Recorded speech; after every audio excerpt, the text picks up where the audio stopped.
नमस्कार, मैं हूं आपके साथ स्नेही श्रेयस। आयान भारत बिहार झारखंड देख रहे हैं आप। पटना की तपती दोपहर में जब नेता प्रतिपक्ष तेजस्वी यादव मीडिया से मुखातिब हुए तो शब्दों में तल्खी और चेहरे पर आत्मविश्वास साफ झलक रहा था। उन्होंने नीतीश कुमार की सरकार पर करारा हमला बोला और कहा 2005 से पहले जनता की सुनवाई होती थी, कार्रवाई होती थी, अफसरशाही हावी नहीं थी, लेकिन अब नीतीश जी का दिमाग फ्रीज हो गया है। उन्होंने पुराना बिहार याद ही नहीं आता।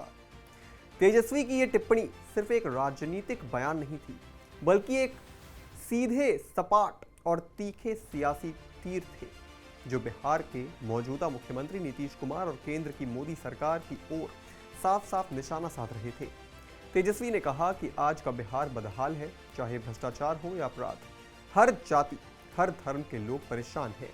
उन्होंने जनता की नब्ज पर हाथ रखते हुए कहा कि बिहार की जनता अब बदलाव चाहती है और इस बार का चुनाव उसी बदलाव की दस्तक है।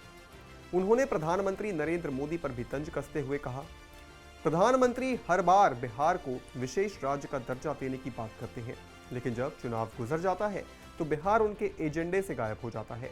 तेजस्वी का ये बयान उस पृष्ठभूमि में आया जब मोदी सरकार विकास, जातीय जनगणना और रोजगार को लेकर लगातार विपक्ष के निशाने पर रही है। आरसीपी सिंह के जनसुराज में शामिल होने पर तेजस्वी ने कहा, ये वही लोग हैं जो कल तक जेडीयू में अध्यक्ष और उपाध्यक्ष की कुर्सी पर बैठे थे, अब जनसुराज का राग आलाप रहे हैं।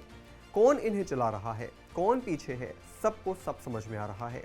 तेजस्वी ने इन संकेतों से यह स्पष्ट किया कि वो तीसरे मोर्चे की राजनीति को बीजेपी की बी टीम के रूप में देख रहे हैं। साथ ही ये भी जताया कि महागठबंधन पूरी ताकत से मैदान में डटा हुआ है और इन छोटे मोर्चों से डरने वाला नहीं है। जब उनसे पूछा गया कि भारत सरकार आतंकवाद के मुद्दे पर सर्वदलीय प्रतिनिधि मंडल विदेश क्यों भेज रही है, तो तेजस्वी ने चुटकी लेते हुए कहा, देश में जो असली मुद्दे हैं, बेरोजगारी, महंगाई, किसान संकट, उन पर चुप्पी साध लेती जाती है और विदेशों में जाकर छवि सुधार की कोशिश की जाती है। हालांकि उन्होंने ये भी बताया कि हमारी पार्टी का भी एक सदस्य इस प्रतिनिधि मंडल में शामिल है और हम अपना पक्ष मजबूती से रखेंगे। तेजस्वी का ये बयान बताता है कि आरजेडी अपनी भूमिका अंतर्राष्ट्रीय मंचों पर भी निभाना चाहती है, लेकिन केंद्र सरकार की मंशा पर सवाल उठाना नहीं छोड़ना चाहती। तेजस्वी के इस प्रेस कॉन्फ्रेंस का समय भी बहुत मायने रखता है। बिहार में 2025 के चुनाव नजदीक हैं और एनडीए बनाम महागठबंधन की लड़ाई के बीच जनसुराज जैसी ताकतें तीसरे मोर्चे के रूप में खुद को स्थापित करने की कोशिश कर रही हैं। तेजस्वी का आत्मविश्वास दर्शाता है कि उन्होंने न सिर्फ नीतीश कुमार को चुनौती दी है, बल्कि एनडीए की जड़ों को भी हिला देने की तैयारी में है। हमने जनादेश का अपमान देखा है, अब जनता इसका जवाब देगी। ये लड़ाई सिर्फ सत्ता की नहीं, बिहार के भविष्य की है। तेजस्वी के ये शब्द एक चेतावनी के रूप में आए थे कि ये चुनाव सिर्फ आंकड़े या नारों का नहीं, बल्कि भावनाओं, असंतोष और बदलाव की लहर का है। तेजस्वी यादव का ये हमला केवल बयानबाजी नहीं, बल्कि एक सुनियोजित रणनीति का हिस्सा है। बिहार की सियासत में अगर नीतीश कुमार अनुभव का नाम है, तो तेजस्वी अब युवा जोश और राजनीतिक जागरूकता का चेहरा बनते जा रहे हैं।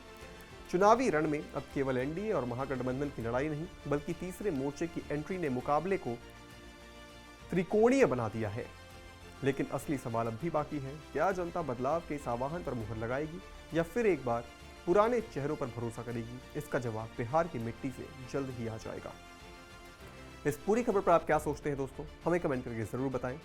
बिहार और झारखंड से जुड़ी तमाम बड़ी खबरों को देखने के लिए आप देखते रहें आयान भारत बिहार झारखंड।